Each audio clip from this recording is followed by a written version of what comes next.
Hello students, good morning. Business law में स्वतंत्र सहमति को प्रभावित करने वाले जो तत्व है, उत्पीड़न, अनुचित प्रभाव, मिथ्या वर्णन, कपट, उसी श्रेणी में आज अपन लेंगे गलती या भूल के बारे में। गलती या भूल किसी भी बात के संबंध में मिथ्या धारणा, भ्रम या मिथ्या कल्पना एवं विश्वास के कारण होती है।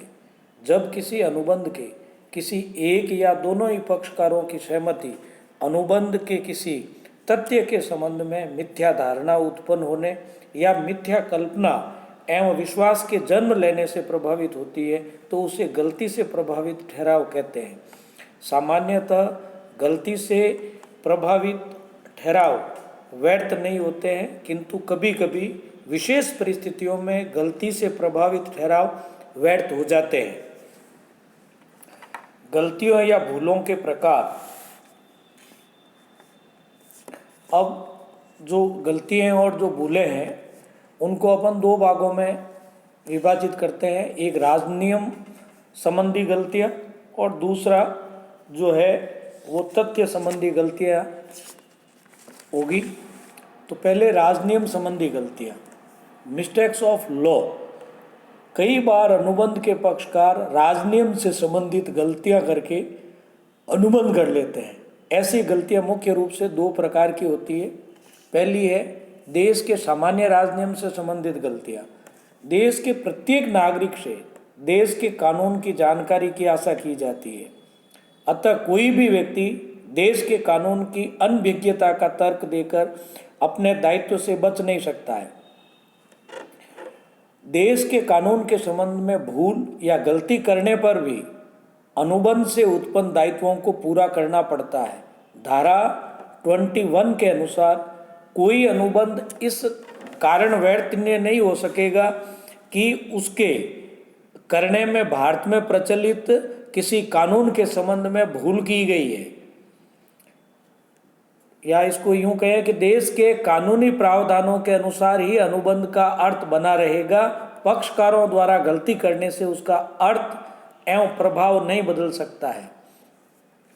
फॉर एग्जाम्पल, CB को अपने 5 वर्ष पूर्व के ऋण के लिए एक प्रतिज्ञा पत्र लिखकर देता है।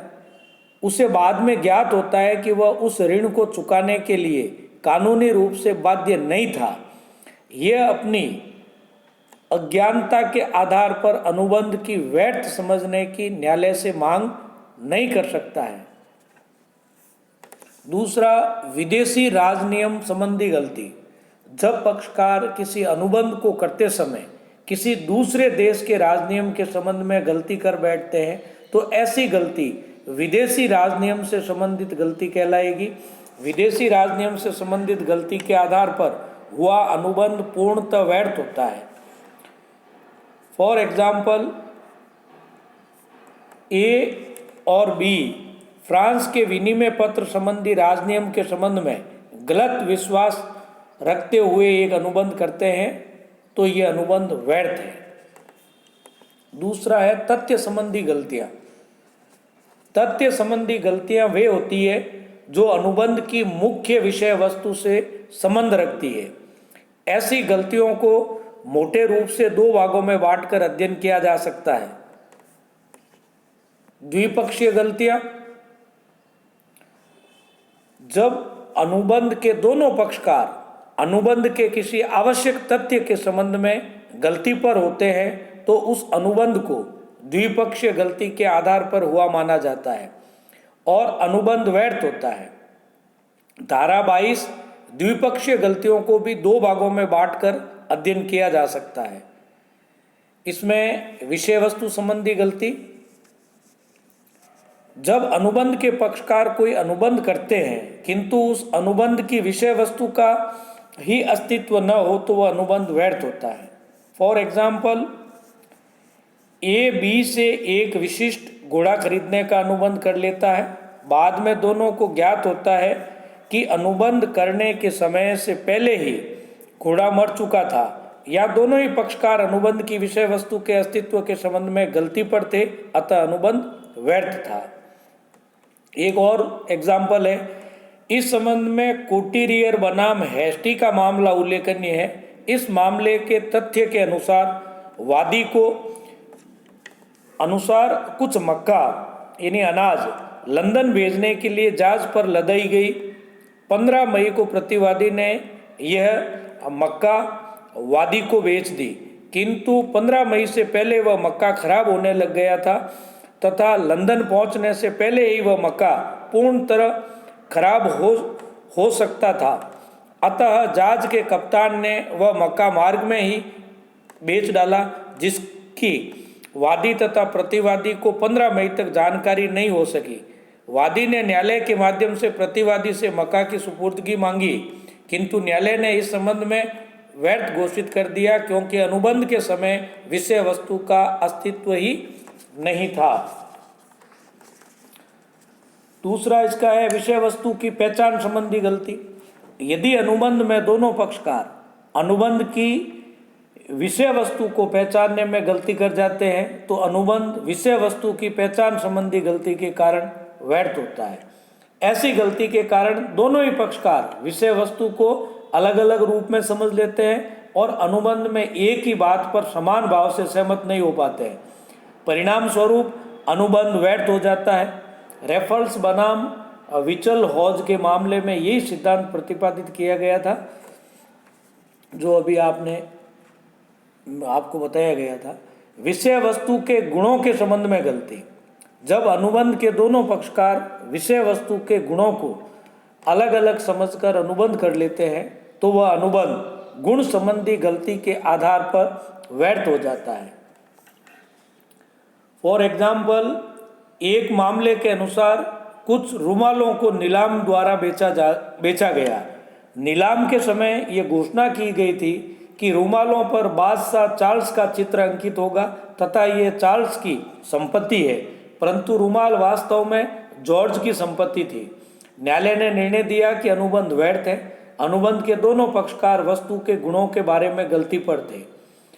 निकोलसन एवं वैन बनाम स्मिथ मैरियट का विवाद था ये, लेकिन इसमें ये ध्यान रखना चाहिए, यदि विषय वस्तु के गुणों की पहचान के संबंध में गलती किसी एक पक्षकार द्वारा की गई है तो अनुबंध व्यर्थ नहीं होगा। एक और उदाहरण है, एक कंपनी ने 2 जलपोत किराए पर लिए। निरीक्षण के बाद कंपनी ने उन जलपोतों की कुछ मरम्मत करने के लिए किराए देने वाली व्यक्ति को ही कहा।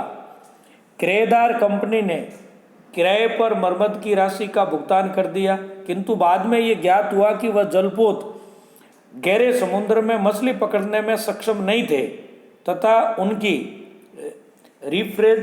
रिफ्रिजरेशन मशीनें भी गहरे समुद्र में मछली पकड़ने के योग्य नहीं थी। भारत के उच्चतम न्यायालय ने निर्णय दिया कि यह जलपोतों की गुणवत्ता के संबंध में द्विपक्षीय गलती नहीं थी, बल्कि एक पक्षीय गलती थी। फलस्वरूप कंपनी अनुबंध को निरस्त नहीं कर सकती थी। नेक्स्ट है इसका विषय वस्तु की मात्रा के संबंध में गलती। जब अनुबंध के पक्षकार अनुबंध की विषय वस्तु की मात्रा भी अलग अलग समझते हैं तो मात्रा संबंधी गलती के कारण अनुबंध व्यर्थ हो जाता है। फॉर एग्जाम्पल, अजय विजय को 100 सिलाई के धागों की रील्स बेचता है। वे दोनों ही ये समझते हैं कि प्रत्येक रील्स में धागे की लंबाई 500 मीटर है, जबकि वास्तव में 300 मीटर ही है। यहाँ पर अनुबंध विषय वस्तु की मात्रा के संबंध में दोनों ही पक्षकार की गलती से प्रभावित है, अतः ये व्यर्थ है। नेक्स्ट है विषय वस्तु के मूल्य के संबंध में गलती। जब अनुबंध के दोनों पक्षकार अनुबंध की विषय वस्तु के मूल्य के संबंध में अलग अलग विचार रखकर अनुबंध कर लेते हैं तो ऐसा अनुबंध मूल्य संबंधी गलती के कारण व्यर्थ होता है। फॉर एग्जाम्पल, ए बी को अपना मकान 400 रुपये में प्रति माह किराए पर देने का उससे वादा करता है, किंतु गलती से किराएनामे में ये राशि जो है वो ₹400 की जगह ₹240 लिख दी गई, यह अनुबंध मूल्य संबंधी द्विपक्षीय गलती के कारण व्यर्थ है। विषय वस्तु के स्वामित्व के संबंध में गलती। जब अनुबंध का एक पक्षकार दूसरे पक्षकार से किसी वस्तु के विक्रय का अनुबंध करता है जिसका स्वामित्व उसके पास नहीं है, किंतु वह गलती से उस वस्तु को अपने स्वामित्व में समझता है और दूसरा पक्षकार भी उस पहले पक्षकार को ही स्वामी समझता है, तो ऐसा अनुबंध विषय वस्तु के स्वामित्व के संबंध में गलती के आधार पर व्यर्थ हो जाता है। फॉर एग्जाम्पल, इस सिद्धांत का मुख्य आधार कपूर बनाम फिप्स का मामला है। इस मामले के वादी ने प्रतिवादी से मछलियां पकड़ने का अधिकार पत्र या पट्टा प्राप्त किया। बाद में ज्ञात हुआ कि वह तो पहले से ही उस क्षेत्र में मछलियां पकड़ने का अधिकार रखता था। न्यायालय ने निर्णय दिया कि यहाँ अनुबंध में सामान्य स्वामित्व संबंधी भूल हुई है, अतः अनुबंध व्यर्थ है। इसके अलावा वस्तु स्थिति की विद्यमानता के संबंध में गलती। यदि वस्तु स्थिति की विद्यमानता के संबंध में दोनों ही पक्षकार गलती करते हैं तो वे अनुबंध व्यर्थ माना जाता है। एग्जाम्पल के तौर पे ए बी के जीवन पर बीमा पत्र सी से लेने का ठहराव किया। ठहराव के समय ही इस बात से अनभिज्ञ थे कि ए की मृत्यु हो गई है। ऐसी दशा में यह अनुबंध व्यर्थ होगा। नेक्स्ट है निष्पादन की असंभवता संबंधी गलती। जब अनुबंध करते समय तो दोनों पक्षकार ये समझते हैं कि अनुबंध पूरा करना संभव है, किंतु अनुबंध को पूरा करना असंभव हो तो अनुबंध निष्पादन की असंभवता संबंधी गलती के आधार पर व्यर्थ हो जाता है। एग्जाम्पल के तौर पे राजा ने राज्याभिषेक के जुलूस को देखने के लिए ए ने बी का एक कमरा किराए पर लिया, जबकि जुलूस का कार्यक्रम पहले ही स्थगित कर दिया गया है। दोनों ने गलती से असंभव कार्य का ठहराव किया, अतः व्यर्थ है। नेक्स्ट है एक पक्षीय गलतियां। जब अनुबंध का एक पक्षकार तथ्य संबंधी गलती करता है तब उसे एक पक्षीय गलती या भूल कहते हैं। ऐसा अनुबंध व्यर्थनीय नहीं होता है। अधिनियम में स्पष्ट रूप से लिखा है कि कोई अनुबंध केवल इसलिए व्यर्थनीय नहीं होता है क्योंकि इस अनुबंध का कोई एक पक्षकार तथ्य संबंधी गलती पर होता है। इस प्रकार एक पक्षीय गलती अनुबंध की वैधता को प्रभावित नहीं करती है।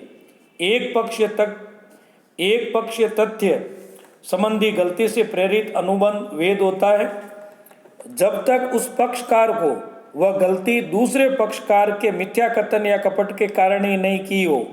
दूसरे शब्दों में, यदि अनुबंध का एक पक्षकार अनुबंध में कोई मिथ्या वर्णन या कपट करता है और दूसरा पक्षकार उस मिथ्या वर्णन या कपट के कारण कोई तथ्य संबंधी गलती कर बैठता है तो वह अनुबंध वैध हो सकता है, अन्यथा नहीं। फॉर एग्जाम्पल, सरकार ने मछली पकड़ने के लिए ठेके देने के लिए नीलामी की घोषणा की। अंता ने यह समझते हुए सबसे ऊंची बोली लगाई कि ठेका 3 वर्ष के लिए है, जबकि वास्तव में ठेका 1 वर्ष के लिए ही था। वह अनुबंध को व्यर्थ नहीं समझ सकता है क्योंकि वह एक पक्षीय तथ्य संबंधी गलती पर था।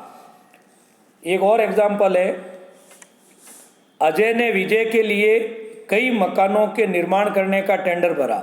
अजय ने मकानों की लागत की गणना में गलती कर दी, जिससे उसके टेंडर का मूल्य अन्य ठेकेदारों की तुलना में काफ़ी कम हो गया। विजय ने अजय के टेंडर को स्वीकार कर लिया। ऐसी स्थिति में अजय विजय के बीच वैध अनुबंध हो गया है, यद्यपि वह अजय की एक पक्षीय गलती से प्रेरित था। इसके कुछ अपवाद भी है।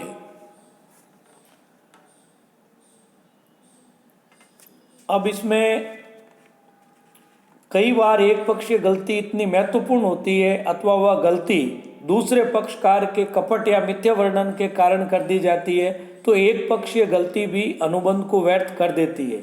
ऐसी कुछ अपवादजनक परिस्थितियां हैं जैसे अनुबंध की प्रकृति के संबंध में गलती। यदि अनुबंध का कोई एक पक्षकार अनुबंध की प्रकृति को ठीक प्रकार से नहीं समझ पाता है, जबकि दूसरा पक्षकार उसे ठीक रूप से समझता है, तो ऐसा अनुबंध व्यर्थ होता है। जैसे फॉर एग्जाम्पल, एक अनपढ़ महिला के दामाद तथा भाइयों ने 2 स्टाम्प पेपर्स पर यह कहकर अंगूठा लगवा लिया कि वह अपनी कृषि भूमि अपनी इकलौती बेटी को भेंट दे रही है, जबकि उनमें से एक स्टाम्प पेपर पर उस कृषि भूमि का विक्रयनामा था, जिससे वे लोग दामाद व भाइयों उस भूमि के पंजीकृत स्वामी बन गए। भारत के उच्चतम न्यायालय ने निर्णय दिया कि वह विक्रयनामा एवं पंजीयन व्यर्थ था, क्योंकि उन्होंने महिला को कपटपूर्ण तरीके से एक पक्षीय गलती करने के लिए प्रेरित किया था। दूसरा है पक्षकार की पहचान संबंधी गलती। जब अनुबंध का एक पक्षकार किसी विशेष व्यक्ति के साथ अनुबंध करना चाहता है, किंतु अनुबंध किसी अन्य व्यक्ति के साथ हो जाता है, तो ऐसा अनुबंध पक्षकार की पहचान संबंधी गलती के कारण व्यर्थ हो जाता है। इस संबंध में बोल्टन बनाम जोन्स का मामला विशेष रूप से महत्व रखता है। इस मामले का प्रस्ताव एवं स्वीकृति जो है उसको लेकर के था। इसमें एक उदाहरण है, कुंडी बनाम लिंडसे के नाम से जाना जाता है। इस मामले में वादी ने ब्लेन कर्न नाम के एक अन्य व्यक्ति से कुछ आदेश प्राप्त किए। आदेश पत्र पर ब्लेन कर्न एंड कंपनी 37 वुड स्ट्रीट छपा हुआ था। इसी गली में एक प्रसिद्ध firm Blaine Kieran and company भी थी। वादी ने इस प्रसिद्ध फर्म को समझकर बहुत अधिक मात्रा में माल भेज दिया। ब्लेन कर्न ने माल प्राप्त कर उसे प्रतिवादी को बेच दिया तथा प्रतिवादी ने पूर्ण सद्विश्वास के साथ उस माल को खरीद लिया। न्यायालय में वाद प्रस्तुत करने पर निर्णय दिया गया कि ब्लेन कर्न तथा वादी के बीच कोई अनुबंध ही नहीं हुआ है या पक्षकारों को पहचानने में गलती हुई है। एक और मामले का उदाहरण है, सैड बनाम बट। सैड नामक एक व्यक्ति था जो सिनेमा बहुत देखा करता था। वह जिस किसी फिल्म को देखता उसकी कटु आलोचना करता था। अतः एक सिनेमाघर के स्वामी अल्फ्रेड बट ने सैड पर अपने सिनेमाघर में प्रवेश करने की पाबंदी लगा दी थी और उसे टिकट नहीं देने का अपने कर्मचारियों को आदेश जारी कर दिया। किंतु सैड ने अपने मित्र के द्वारा टिकट मंगवा लिया, परंतु उसे सिनेमाघर में घुसने नहीं दिया गया। सैड ने अनुबंध भंग करने के आधार पर न्यायालय में वाद प्रस्तुत किया। न्यायालय ने निर्णय दिया कि अनुबंध व्यक्ति की पहचान की गलती के आधार पर हुआ था, अतः व्यर्थ था। नेक्स्ट है व्यक्ति की विशेषताओं संबंधी गलती। जब कोई पक्षकार किसी अनुबंध में दूसरे पक्षकार की विशेषताओं को पहचानने में गलती करता है, तो वह व्यक्ति की विशेषता संबंधी गलती कहलाती है। ऐसा अनुबंध व्यर्थ नहीं होता है, बल्कि ऐसे अनुबंध को कपट के आधार पर व्यर्थनीय समझा जा सकता है। एग्जाम्पल के तौर पे इस संबंध में फिलिप्स बनाम ब्रुक्स का मामला विशेष रूप से उल्लेखनीय है। इस मामले के तथ्यों के अनुसार नॉर्थ नामक एक व्यक्ति वादी फिलिप्स की दुकान पर गया और कुछ मोती अथवा अंगूठियाँ पसंद की तथा खरीद ली। नॉर्थ ने एक चेकबुक निकाली और उक्त मूल्य के लिए चेक लिख दिया। हस्ताक्षर उसने जॉर्ज बुलो के नाम से किए तथा दुकानदार को अपना परिचय इसी नाम से दिया। नॉर्थ ने वह अंगूठी प्रतिवादी ब्रुक्स के पास गिरवी रख दी और उसने पूर्ण सद्विश्वास के साथ उसे रख दिया। चेक अप्रतिष्ठित हो गया। वादी ने प्रतिवादी पर अंगूठी या उसका मूल्य लेने के लिए मुकदमा चलाया।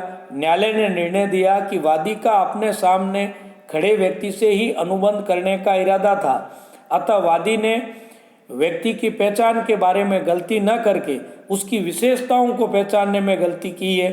अतः यह अनुबंध गलती के कारण व्यर्थ नहीं है, बल्कि कपट के आधार पर व्यर्थ नहीं है। तो इस तरह गलती और भूल संबंधी जो प्रावधान है उसके बारे में आपने जाना। आज के लिए इतना ही, धन्यवाद।